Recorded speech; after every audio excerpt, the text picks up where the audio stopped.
Je suis Jean-Marie Logerie, je suis le photographe qui a travaillé donc avec Philippe Dufresnoy sur la réalisation de ce livre, en particulier sur donc, toutes les photographies.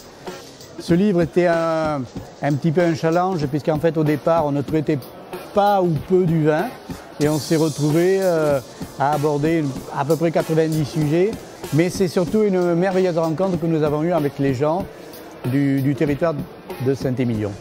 Bonsoir, je m'appelle Philippe Dufresnoy. Je présente ce soir un livre sur Saint-Émilion, un livre qui est d'un concept un petit peu différent de ce qu'on fait d'habitude. Pour ceux qui connaissent, le concept est américain, c'est ce que les Américains appellent un coffee table book.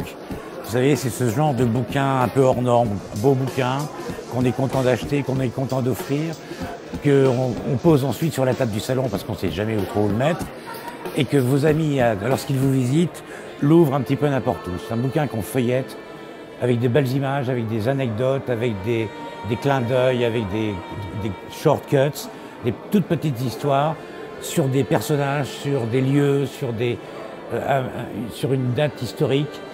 Et ce bouquin était possible avec le dynamisme d'abord de tous les Saint-Émilionnais et puis de certains producteurs, quoi. Il y a des entreprises, il y a des producteurs qui vont plus vite que les autres, qui m'ont complètement soutenu.